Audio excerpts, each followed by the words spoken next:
अध्याय 5 छत्तीसगढ़ की भाषिक स्थिति एवं छत्तीसगढ़ में लिपि का इतिहास। छत्तीसगढ़ की भाषिक स्थिति प्राचीन काल से ही छत्तीसगढ़ दक्षिण कोसल के भिन्न भिन्न संस्कृतियों का संगम स्थल रहा है। फलस्वरूप भिन्न भिन्न धर्म एवं जातियाँ, भाषाएं, बोलियां यहाँ गलबाही डाले साथ साथ चलती रही है। इस भाषिक विविधता को देखकर डॉक्टर रमेश चंद्र एवं महरोत्रा हीरालाल शुक्ल एवं प्रभृति भाषाविद छत्तीसगढ़ को एक भाषाई क्षेत्र की संज्ञा देते हुए छत्तीसगढ़ वस्तुत एक लघु भारत है, जहाँ वर्तमान में 93 भाषाएं बोली जाती है।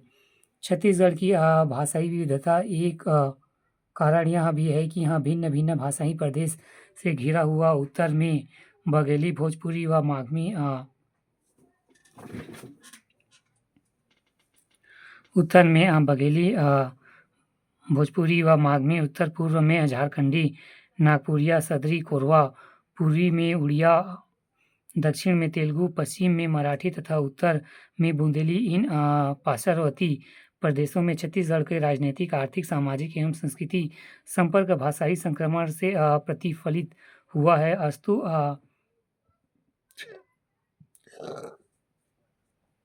इस प्रांत की बोलियां भी उनमें प्रभावित हुई है। छत्तीसगढ़ में बहुत पहले से 3 भाषा परिवारों के भाषाएं, बोलियां बोलने वाले लोग रहते आ रहे हैं। वे है आर्य, द्रविड़ एवं आग्नेय। इसके अतिरिक्त चौथा भाषा परिवार तिब्बत चीनी लोग भी छत्तीसगढ़ के उत्तरवर्ती मैन पार्ट में पिछले अनेक दशकों में निवासरत है। छत्तीसगढ़ की भाषाई विविधता में जटिलता नहीं समरता है। यहाँ स्वतंत्र प्राप्ति से लेकर आज तक हिंदी और अंग्रेजी की भूमिका प्रमुख रही है, जबकि व्यवहार में अधिसंख्यक जनता छत्तीसगढ़ का प्रयोग करती है। क्षेत्र भेद से अनेक उपमानों से जानी जानी चाहिए, अर्थात छत्तीसगढ़ की संपर्क भाषा एवं लिंगफेका है। यहाँ तथ्य आर्य एवं आयोत्तर सभी भाषाओं बोलियों के प्रतियोगिताओं में भाषा अद्वैत की स्थिति निर्मित करता है। छत्तीसगढ़ राज्य निर्माण के साथ साथ छत्तीसगढ़ी को भी राजभाषा बनने की पहल हुई। हिंदी और छत्तीसगढ़ी का अनेक संबंध दृष्टियों से घनिष्ठ रहा है। जनसंचार माध्यमों में छत्तीसगढ़ का प्रयोग अनेक रूपों में होने लगा है। उदाहरण, आकाशवाणी से भिन्न भिन्न कार्यक्रम, वार्ता, परिचय, चर्चा, गीत, रूपक, समाचार आदि हिंदी के साथ साथ छत्तीसगढ़ में भी प्रसारित हो रहा है। इसी प्रकार दूरदर्शन पर छत्तीसगढ़ कार्यक्रम का प्रसारण हो रहा है। विज्ञापनों में भी छत्तीसगढ़ वाक्यों का यथेष्ट प्रयोग देखने को मिलता है। छत्तीसगढ़ के रेलवे स्टेशनों पर गाड़ियों के आगमन आदि की सूचना हिंदी, अंग्रेजी के साथ साथ छत्तीसगढ़ी में भी दी जाने लगी है। मोबाइल पर भी सभी कंपनियों द्वारा अंग्रेजी के साथ साथ छत्तीसगढ़ में व्यवहार हो रहा है। यह नहीं, छत्तीसगढ़ शासन ने प्राथमिकता और पूर्व माध्यमिक स्तर की कक्षा के लिए भिन्न भिन्न विषय पर पाठ्य पुस्तकें भी क्षेत्रीय आवश्यकता के अनुसार छत्तीसगढ़ तथा स्थानीय बोलियों में प्रकाशित करना प्रारंभ कर दिया है। नव भारत, देशबंधु, दैनिक भास्कर एवं पत्रिका अमृत संदेश, हरिभूमि आदि प्रमुख समाचार पत्रों में छत्तीसगढ़ी में साप्ताहिक स्तंभ आ रहे हैं। कुछ छत्तीसगढ़ी मासिक, त्रैमासिक पत्रिका का प्रकाशन भी सतत, जैसे लोकाक्षर।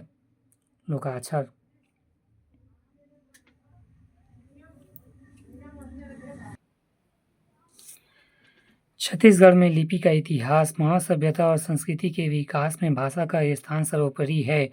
प्रारंभ में भाषा केवल मौखिक थी। धीरे धीरे मानव समाज का विस्तार हुआ और विकास और व्यक्ति को अपनी भावनात्मक, अनुभवात्मक एवं विचारात्मक अभिव्यक्ति की आवश्यकता हुई। रेखाकृतियाँ, मूर्तियाँ आदि इसी आवश्यकता की पूरी की चेष्टाएं हैं। कालांतर में लिपि लेखन का विकास इन्हीं रेखाकृतियों या संकेत चिन्हों से हुआ है।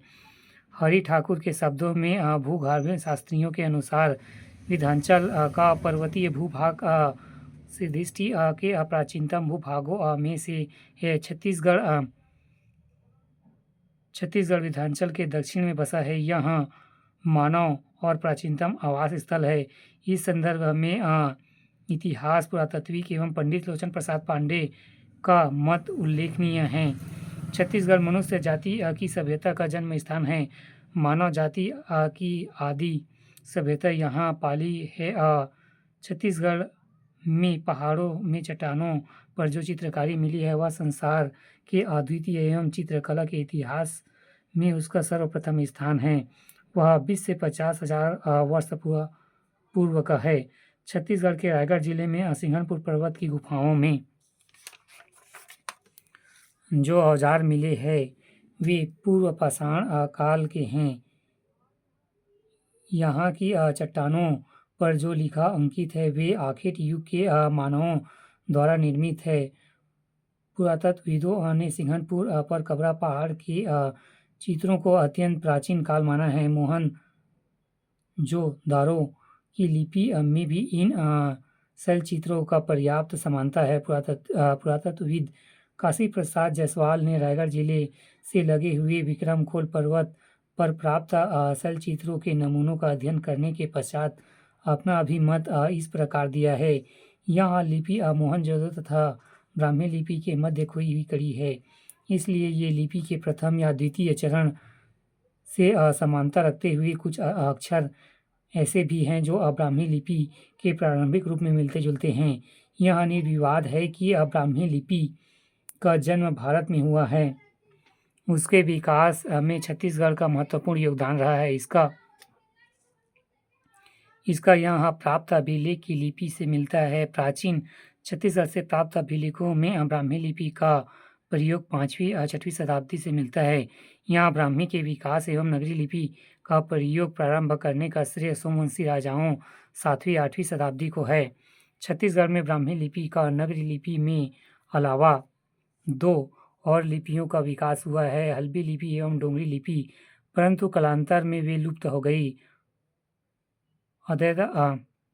अद्वैतावधि हल्बी और गोड़ी लिपियों में कोई रचना सामने नहीं आई है।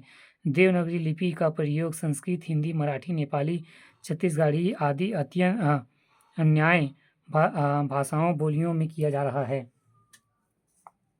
अन्यन